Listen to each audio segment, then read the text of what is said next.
Podcast. This is Professor Paul Miller, and I am so proud to be joined by the co-president of the Nightly News, Leslie Heimbaugh. Leslie, welcome back to the show. Hello. Well, a little bit different of a way we're going to approach this today. I'm actually going to get interviewed by Leslie. We are talking today about the upcoming CPC Film Series that's going to take place on Friday, May 14th at 6:30, where I will be presenting on A League of Their Own, and then, of course, we're going to screen the picture after my presentation. So really, I'm just going to turn it over to Leslie, and I am going to be the interviewee for the rest of the show. So Leslie, go ahead. Well, I wanted to thank you for the opportunity. First off, I think because I know you're a rabid baseball fan, I think we ought to tell the audience a little bit about, why you love baseball so much. As a kid, I didn't play a lot of sports, but I did play baseball, and I believe I started when I was 6. And some of my fondest memories in my life came from being on the baseball field. My mom was a single parent, and she worked in Harrisburg, and I lived out in Mount Holly, so that was quite a drive. And she always made it to every game. She did everything in her power to ensure that I would play because she knew I loved it so much.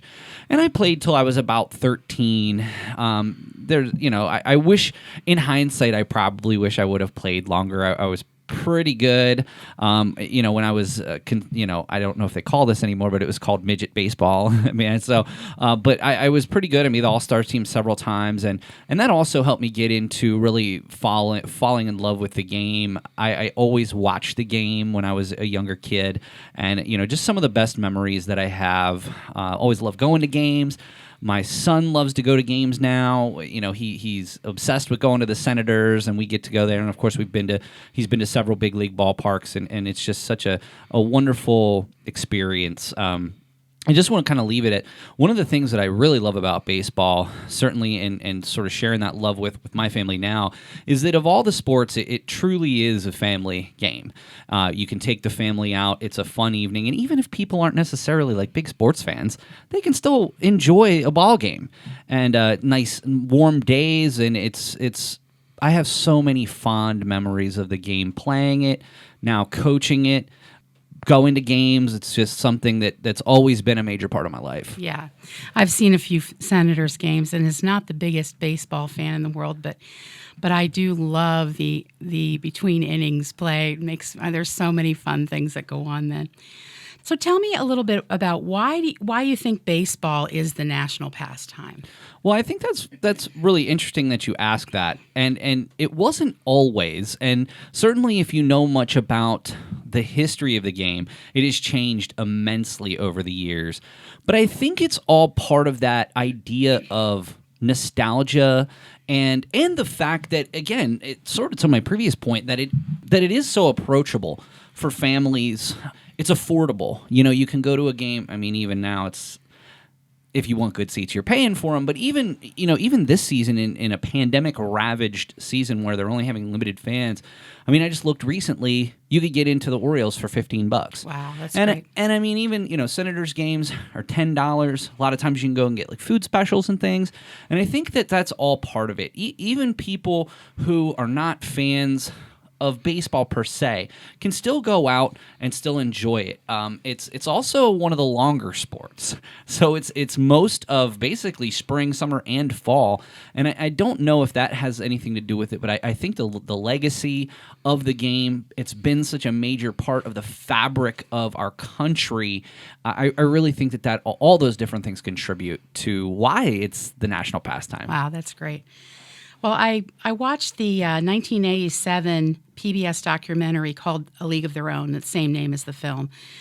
And the daughter of Helen Callahan, who was a very talented player, wanted to tell their story. And it's only about a half-hour documentary, which I highly recommend you watch if you're a fan of baseball at all. Many of the women at the time were still living from the league, and they were so passionate about baseball and about the chance to fill in for the men while they were at war, which is basically how it started. And just rife full of crazy nicknames and tons of characters. You know, the character that Madonna's character in the movie was patterned after was one of the stars of the documentary, and she's an absolute riot. She lives up to the hype. It was very, very funny. But it's interesting to note that if there hadn't been a documentary, there may not have been a movie, because director Penny Marshall saw the documentary and decided to make the full-length film about it. I also wanted to talk to you a little bit about some of the league. I have to look at this so I don't get it wrong. All American Girls Professional Baseball Team, AAGPBT. It's a mouthful. And ask you a little bit about what you know about that league and why it's so interesting. Well, much of what I know about the league personally does come from the film, and of course I do know that it is a fictional account. I would say that, again, I think that Penny Marshall did a really nice job preserving some of the characters that you're talking about. So it's hard to call it a fictional account because it's obviously based on a true story. The characters are based on real people. I think what is sort of the somewhat fictional piece, and it's really kind of that artistic license that directors take, yes, is some of those scenes may not have happened how they, in reality. And obviously they're trying to make a movie here. So I've always been interested by this, and I'm so glad to know that if it wasn't for the documentary, that this is a story that still remains. And I kind of talked to you about this before, Leslie, when I did my documentary last year on the Central Penn baseball team. It was a story that I wanted to tell, yes, and frankly, I truly believe that if it wasn't me telling the story, it wouldn't be anyone. Right. And I think that in terms of a lot of the documentaries that we see, I think that's a case for many of them. If these stories aren't told, the stories end up being lost. And I'm so glad that documentary, even 30 plus years ago, resonated with so many people, and it allowed for a story to have basically now eternal longevity. I mean, even though The League of Their Own is, again, 25 some years old, I still think that people know about it. It's still on TV a lot. You see it frequently. I just found out that it's available on Amazon Prime now, baseball season, those types of things. And it's something that, while I'm continuing to learn more about the league in preparation for my presentation, and that's part of what I'm going to present about is a little bit of history on the league.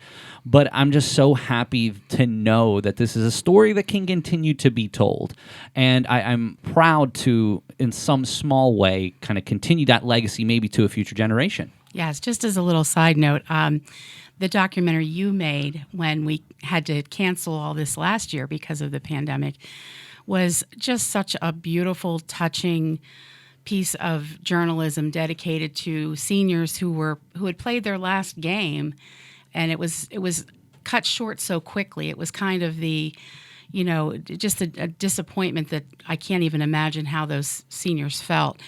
But I loved that you were able to come in and sort of memorialize a season that never happened and give those men a chance, and the coach, Casey, a chance to sort of talk about what it was like to have that taken away. So it's a fine, fine movie. I say this all the time. I wish I had more than 10 minutes. But, yes. But that was sort of the parameters that I had. And, my whole intention here, and Leslie, we're going to sort of tease a side project that we have going on for later in the show today. One of the goals that I had as a director, and really this being my first foray into doing anything of my own in terms of film, was this is such a sad story. Mm-hmm. I mean, if you think about it on the surface, these are four men who've played the game their whole lives, only to have this final opportunity to put something together. The team was off to an amazing start. They had an unbelievable shot at taking it to the next level. And the one thing is, I wanted to make it happy. And I hate to sound cliched. I didn't want it to necessarily be a happy ending because in the end it's sad. But what I wanted to achieve was to at least allow the players to talk about the impact that baseball's had on their lives and maybe how they're going to continue in the game even if it's not as a player. And I think that I did that, and I hope that the guys are all pleased with kind of the message that I had there. But that was really what was most important to me because on the surface, it's a devastating story. Sure. Well, I think you accomplished your goals pretty well. Very nice. Thank you. I wanted to just bring up, it's not necessarily a question, but I wanted to bring up the local tie with the women's league. There was a woman who lived in Reading. Actually, she just died in 2015. It was a tragic accident. She hit a deer, got out of her car to look at the deer, forgot to put her car in park, and her car actually ran over her, which isn't a very happy thing. But her name was Ruth Kramer Hartman. She was from Reading. She became a coach and a teacher after. But she was only 5'1", 110 pounds. Her nickname was Rocky because she threw like a rocket, and no woman could catch her pitches. So they actually made a special allowance for a man to catch for her. He couldn't participate in any other way. But this was before the league started. And then eventually she ended up as a second baseman for the league. And there was also a book about this league, and it was so interesting. They mentioned this woman, Sophie Curries. She stole 1,114 bases over 8 seasons, 201 of them out of 203 attempts in just one season in 1946. If anybody knows anything about baseball, I mean, the top of the mark is 100 in 162 games. I would go as, I off the top of my head, I don't know this, but I'm pretty sure they weren't playing that many games. Well, it's interesting because they played 120 games. Generally, they averaged 120 games in just over 3 months. So that's about nearly a game a night. Right. Absolutely. Yeah, I mean, that's unbelievable statistics that even in the major leagues with the best players of all time, the Ricky Hendersons of the world, maybe they had a few seasons with 100 steals, but nothing like that. That's incredible. Yeah, I wanted to tell you a little bit too and get your feedback on the fact that the league started out with women kind of being marginalized. They wanted a distraction. Well, and I think that they do in the movie a pretty good Yes. job of explaining that. And it's obviously it was probably something that went on much longer than in the movie. They were trying to just put on sort of a novelty act. Yes. And what I think is very interesting about how the movie portrays it and how the league actually operated is people realize that, hey, these girls can play. Yes. This is intriguing baseball. It's fun. It's, again, another family event. And so I think after the original season of it being really kind of that novelty act that they thought it was going to be, people really took to it. And I think that that's what's really impressive about this, that Yes. shows sort of the viability of women's leagues before it was really, something that was, today we have women's leagues in almost every sport. Right. Though you could certainly argue that there's no women's professional baseball anymore. Right. They talked a little bit about how the women did have to go to charm school because they still wanted them to look and act like women, but they really didn't want baseball to die while many of the star players were away in the war. But they forced them to wear makeup, and their hair had to be at least to their shoulders, or they would have to pay a fine. That's like the exact opposite of what goes on with the New York Yankees. Exactly. They had to wear. They couldn't wear pants in public, or they would pay a fine. And that it was interesting that their uniforms were actually dresses, which if our guests come to see this movie, they'll see exactly. You mentioned about the price of a baseball ticket. Back then, they said a great seat at a baseball game in a box seat would be only about $2.50. I thought that was a fascinating fact also. It's not that way anymore. No. And another thing I wanted to talk about with the movie was that the actors actually, anytime they showed an injury, they sustained the injury. You know, there's a scene in the movie that we'll see where Renee Coleman, who's playing Alice, gets an enormous, what they call strawberry bruise on her hip. And she really did suffer that injury in reality when she slid. Any baseball player has had those on multiple occasions. Sliding is not fun, especially if it's not something that you're really, there's an art to it. And if you don't know how to slide correctly, you can really Yes. hurt yourself. And in a situation like that, in terms of bumps and bruises, I mean, baseball is a game. Obviously, football is too. Really, Yeah. all sports are. But baseball is a game. I mean, you can get yourself really messed up if you don't understand sort of the art of sliding. Yeah. Trust me, I've had several of those in my life that Yeah. I can recall. Were there any fun parts of the movie that were just, crazy inaccurate that you found to be just surprising that they did that? You know, I don't really look at it that way. Okay. And I do know that there are some inaccuracies. And in fact, one of the things that I do a lot for any movie is I go on IMDb and I look not only just about the goofs, but sort of the trivia. And there are definitely some areas that are kind of overblown, exaggerated. But again, I hate using the cliche, it is what it is, but that's what film is. Yeah. I mean, anybody who understands that the idea of something being based on a true story Yes. doesn't mean, it's not a documentary. Exactly. There's an artistic license that the writers and producers and directors have because they only have a finite amount of time to tell a story.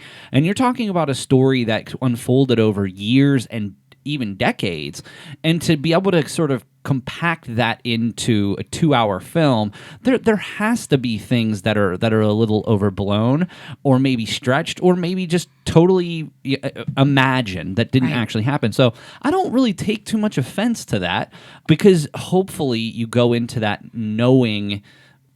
film knowing that these types of things are happening. I would say, though, that one of the things that I do hope is that, and I don't know this for a fact, but I certainly hope that all of those people who, couldn't played in the league that did get to see the film, that they appreciated Yes. what the film was. And I have read some things where almost all of them were very, very pleased, not only that the story, would continue for future generations, but that Penny Marshall is a very highly regarded, member of Hollywood. Yes. And I think that she wanted to do right by them as well. Absolutely. There's a scene I learned about today where Tom Hanks and Gina Davis sort of begin to get close together, and in the movie they kissed each other, but when they showed it to a test audience of actually the players from the league, they had a fit because they said that would never have happened. So Penny Marshall promptly jettisoned that from the film. And that goes to show you how much respect that Penny Marshall had, Yes. that she was willing to bring some of the players in to get their feedback on the movie, to make sure that it was still capturing the spirit of the league, even though there might have been some of the scenes that were, like I said, overblown. That just goes to show you how much care that Penny Marshall put into the film. And again, I really think that that's part of the reason that there was charm to it. Yes. But it was also that's successful in a movie that, again, 25 years later, we're still talking about. Exactly.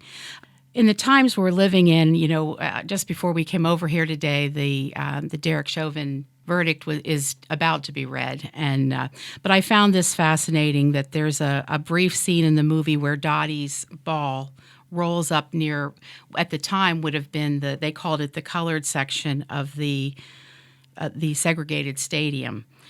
And it's a little bit of a spoiler alert, but just a tiny one. But an unnamed I black... think it's okay 25 years later without it. I Yes. don't think you're really spoiling Yeah. anything.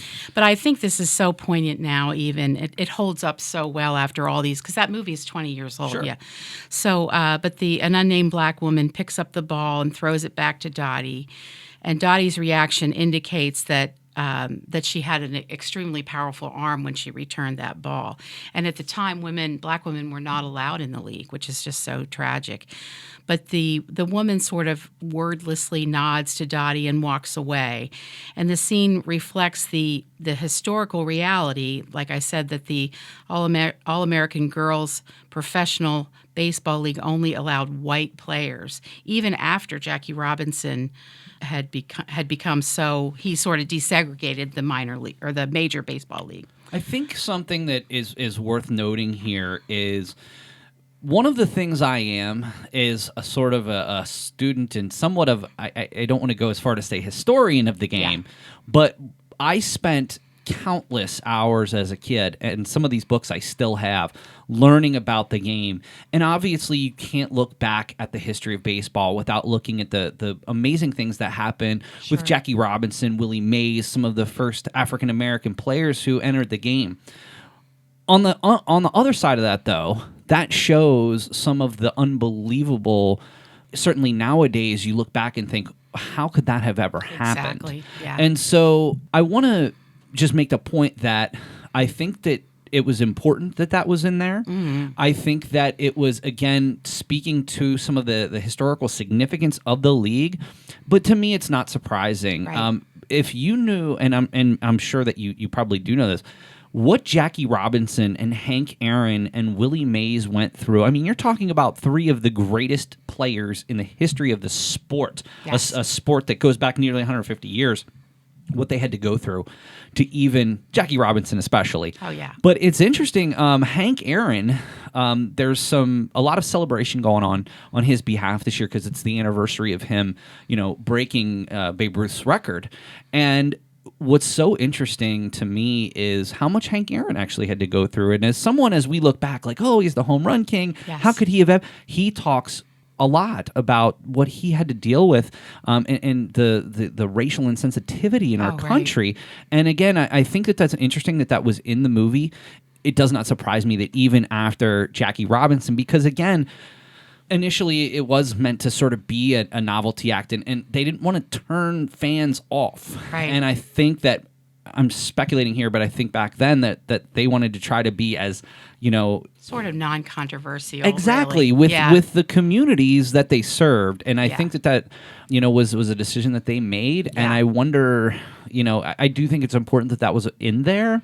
And again, that's a pretty subtle, really quick scene, and I don't know if a lot of people are necessarily going to take that away, what you did, but I do think it's very important that was in there. I wanted to point it out. The movie screenwriter Lowell Gans said, it did bother us that in order to be historically accurate about the league, we couldn't have a diverse cast, but they came up upon the scene as a way to make the point, and a lot of people have been grateful for that over the years because it acknowledges the times they were living in. And like I said, you think about Jackie Robinson as the person that dealt with a lot of this because he was the first, and he certainly did.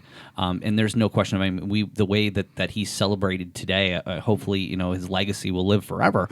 But when you hear about some of the other players that sort of were along that first wave of breaking the color barrier, including people like Mays and Aaron, it's just incredible what they had to go through.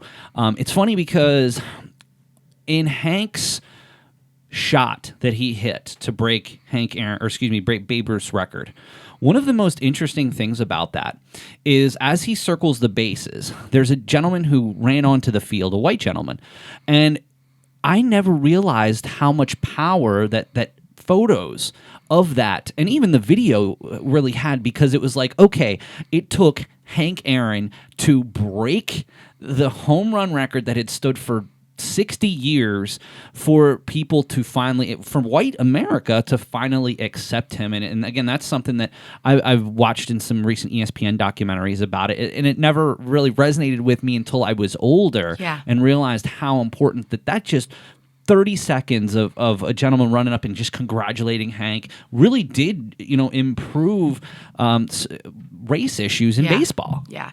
Those things that shapes us so much as human beings. It's just fascinating. Absolutely.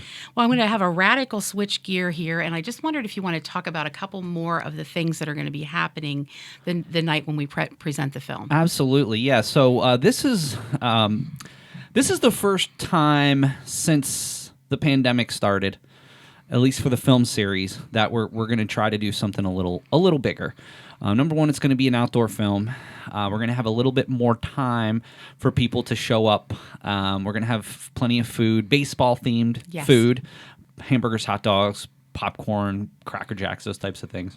And we're also going to have the Central Penn Knights. So as many listeners know, I do the play-by-play for all the Knights home games. And one of the most important things to me in my career, obviously, I love being in the classroom and I love doing the podcast and things like that. But me having that opportunity to call games is something that I'm super, super passionate about. So I have something worked out that we're going to get as many of the ball players as we possibly can to come out. I'm also putting an invitation out to, I'm a coach with Challenger Baseball, which is a little league for special needs children in Camp Hill.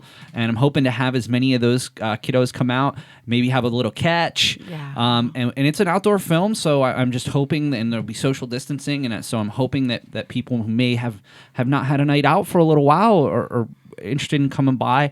It's a free event. We're just asking for donations for the food and any autographs and things like that. So, and I'm so looking forward to, please, fingers crossed, a beautiful night. Yes. So we can have really the first outdoor film series in CPC, an outdoor film in CPC Film Series history.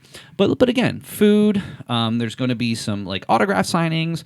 You're going to have a chance. I'm going to try to get together and talk to as many people as I can, and we get to check out a free movie. So I think it's going to be a lot of fun. That sounds like a fun night.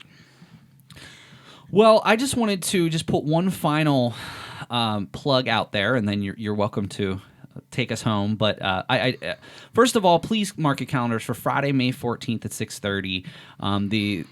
Basically the doors, I mean, we'll be outside, but we'll be ready to go at 6:30, and we highly encourage you to come over, grab dinner, grab some snacks, get ready. I'll be presenting, about 7:15 or so, and we're hoping to get the movie started just about, 7:30, 7:45-ish. So please, it would be a personal favor to me if you come out for this. I think this is going to be a lot of fun. Good. Well, thank you so much for the opportunity to interview you. I hope everyone that gets to hear this and comes to the movie realizes what a gift you are to this college, well, and thanks. how hard you work to engage people and to get people excited about learning and about doing the right thing. So thanks for all you do for us. You're overly complimentary of me, Leslie, but I appreciate it very much. Well, I wanted to just say one thing. So we have recently started a small side project. Yes. We both have an immense love of film. And so we have started our own podcast, and it's called Nights at the Movies. And it's something that we are going to do once a month. And what we're going to do here is the second part of this podcast today is going to be a little teaser, part of our first episode where we talk about some of our favorite films. And also, when this is available, and I will certainly put it along with the information that comes along with this, our first 2 episodes are going to be available on our SoundCloud page. So I'm going to put all the details along with this podcast that you can see it. I'll continue to promote it on the Nightly News page. And then from there, we're going to do one a month. Sounds good. So there will be another one coming up just after the film series, sort of the next round. And I'm the first episodes that we recorded went really well, so I'm looking forward to sharing those with everyone. Yeah, I can't wait. All right. Well, hey, after this quick break, stay tuned for a teaser episode of Nights at the Movies with Leslie Heimbaugh and Paul Miller. But Leslie, again, thank you for being here, and thank you for taking the time to learn more about this film, and I'm really looking forward to the event. It's my pleasure. Thank you. All right, that's going to do it for this part of the Nightly News podcast. Stay tuned for Nights at the Movies, the teaser episode, coming right back. Hi, this is Steve Hassinger, Career Services Director. Thank you for listening to the Nightly News Podcast.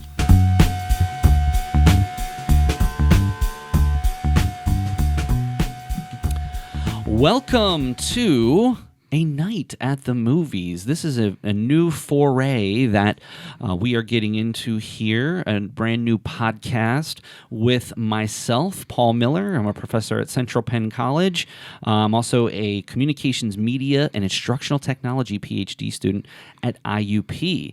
So I'm very much looking forward to sharing with you some of the things that I've learned, but also some of the impressions that I made, but really just talking about movies here on the podcast. And of course, I'm so lucky to be joined by one of my favorite people in the entire world, Leslie Heimbaugh. Leslie, welcome to the show, A Night at the Movies. Thank you. You're one of mine too. This is an honor for me. Well, I got to tell you, so where this came from was I've been looking for a long time to kind of do something a little outside. You know, I'm on a few podcasts. I produce several more, and I wanted to do something that's a little bit more sort of just fun, not necessarily something for work or things that I'm doing to help out other people. I wanted to just do something that I thought was interesting and unique, and this was sort of the idea that we came up with. And Leslie is our film correspondent at the college. We do something called the CPC Film Series, and we've been doing it for 3 years now, which is really insane that when you think back. I've had the fortune to actually be a part of the film series twice, presented The Big Lebowski back in 2018, but I also had the chance to present a documentary that I did.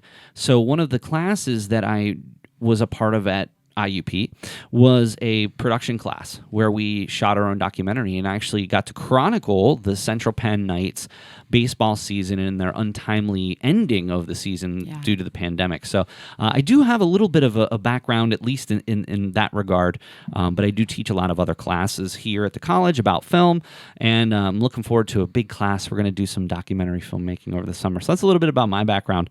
Leslie, tell us a little bit more about yourself. I'm the development officer at Perry County Literacy Council up in Newport, Perry County. We do mostly adult education and workforce training. People get their GEDs from us.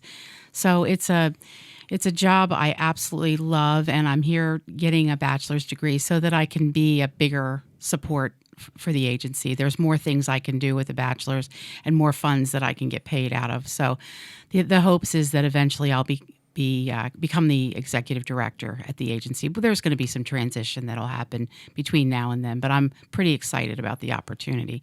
So, and I'm a mother of 4 kids, very wonderful, successful kids, and I have a beautiful husband and 2 doggies and a cat.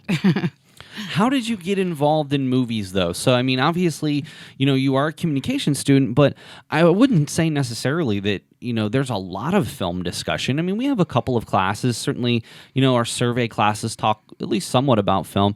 And, of course, we are going to do the documentary class. But other than that, there's not really a whole lot of film classes. I know we do have another, film selected topics in film class that I know that you took as well. Yeah. But beyond that, it's not like your love for cinema necessarily came through, Central Penn. Tell us a little bit about maybe some of the background and how film is involved in your life. Well, it's interesting because as a child, we lived in rural Perry County. My dad was superintendent at Little Buffalo State Park, and we got 0 television stations. And my dad and his friend would have a couple of beers, and they'd walk around the property with an antenna. Finally, they found a place where we could get 1 station. So TV was really a novelty to me, and I'm a very visual learner. So I, sat slack-jawed in front of the TV for many, many hours because I just was so taken by it. So lo and behold, my uncle was stationed in Germany in the Air Force, and he came home from Germany right around the time that people were really collecting VHS tapes. And he had hundreds of bootleg movies, basically. And they stayed with us for a month and a half until their new place was ready. They were going to move to Minnesota or something like that. So that summer, we had just gotten out of school. There was my uncle. There were hundreds of movies sitting at my house. And I'm telling you, I did my chores, and then I ran right down there and watched movies. And I had never seen a horror film before. And Friday the 13th was one of them. And I'd never seen anything that was adult content. And he had a couple of those. And I was like, whoa. And culture shock. Yeah. I'm probably not exaggerating to say that I watched 150 movies in just that summer alone. And then my cousins also had a music collection to die for. And we played, if we weren't watching movies, we were listening to music. So it was one of the best summers of my entire life. Well, what we're going to do here is we're going to do a once monthly podcast. It's going to release hopefully around whatever the first weekday of the week is the first week of every month. So we're going to be doing this, hopefully into the future. If it is, maybe just this year, hey, we're going to get as far as we can. But that is our intention to try to come out with these once a month. And we've got a lot of great ideas. I'll just sort of preface by saying I know Leslie and I are both major Quentin Tarantino fans. We're both big Chris Nolan fans. So sort of the next batch of podcasts that we do are going to focus on those two gentlemen. But of course, in the future, we'd also mention maybe doing a horror film podcast. So we're going to try to think of some different ways. Maybe even later on in the year, take a look at some of the films that hopefully are coming out this summer. As we sit here and record this. So I think that we have some things that we can definitely talk about, and I think we've got enough love about film that we're going to be able to share. And maybe even after you're done with your documentary over the summer, maybe you walk us through that, and we can kind of share and talk a little bit more about documentary films. I would love that. I'd also love to do a guilty pleasures movie, because there's movies that we shouldn't love that we do, that maybe even go against things we believe, but we just can't help loving something about that movie. So what our topic is today is we really want to start at the beginning. We want to talk about how it was that we got into movies in the first place. And so you kind of already kicked it off. And I'm going to share with you some of the things and some of the reasons why I got into film. This always kind of, when I was thinking about this, it's sort of sad. And I hate to start off our podcast with sort of a sad memory. But, and this, I hope that I'm doing and bringing the appropriate facts, but these are the facts as I remember them. My mom, who I'm very close with, I'm an only child, so I do have two stepbrother and sister, who I'm very, very close with them, but I've been an only child, and I was an only child, so, they didn't even come into my life till I was about 15. And my mom had a really good friend from high school. They were best friends in high school. And her name was Tracy. And I was obviously very close with her. My mom had me when she was 21. So they were still very, very close at that point. Tracy ended up at a very young age coming down with Huntington's disease. I'm not sure if you're familiar with that. And over the years, she had lost a lot of friends. She got to the point where she was unable to work. And so she basically ended up having to, unfortunately, move back in with her mother, and unfortunately wasn't able to really do a whole lot. But my mom, the wonderful person that she is, we would go to the movies every Saturday. And I remember from as far back as, my gosh, obviously when I was a really little kid, she got a babysitter. I stayed with my grandma. But once, I got to the point where I was in school, we would go see, obviously they wouldn't go see like rated R movies with me, what I mean? They weren't taking me to see Friday the 13th when I was 5. But we would always go see like PG-13 type movies. And, I just remember that. And it's just so sad because as I think back about this experience, Tracy, was such a wonderful person, and it's just sad that it got to the point where so many of our other friends just didn't pay her any mind. Aww. And the fact that my mom was able to continue to, and she lived all the way out in, gosh, I don't even know like the best way to explain it. But if you would go all the way out Walnut Bottom Road in Carlisle, like almost like you're going out to sort of Laurel Lake area, Dickinson Township maybe is the best way to describe it. Anyway, she lived all the way out there, and we lived in Carlisle, so we would go obviously all the way out to her house. We would go to the movies, and then we would go to lunch, and then take her home. But when I think about how I first started getting into movies, like there's no way I can't bring that up. Yeah, I lived at a place in Carlisle very close to the movie theater, which is the movie theater in Carlisle, which is right by the Walmart there. Yeah. And I could walk from a very young age just through Thornwald Park to the movies. It would take me less than 10 minutes to walk there. So even as a young, I wouldn't even call myself a young adult, even when I 12 to my early teens, it was never a thing in the summertime for when we were off school for me to walk to a Wednesday matinee, $2. Oh, I know. Back then, the matinees were $2. And my mom would let me walk to the theater, and I'd walk home through Thornwald Park, and I'd be home in 10 minutes. And I just remember, Leslie, I've always been a collector of odd things, which really drives my wife nuts. But I still have all of my ticket stubs. Oh my gosh, that's so sweet. All of them. Well, I'm sure I've misplaced some over the years, but anytime, and now you really don't get ticket stubs anymore. But back then I have all my old ticket stubs. But to sort of kick this off, to think about how I got started in movies, it was spending time with my mom and her friend Tracy, and getting to, help at least bring the final years of her life. That was something that she knew every week that she could look forward to, and love movies ever since. So that's really kind of how I got into being interested in film.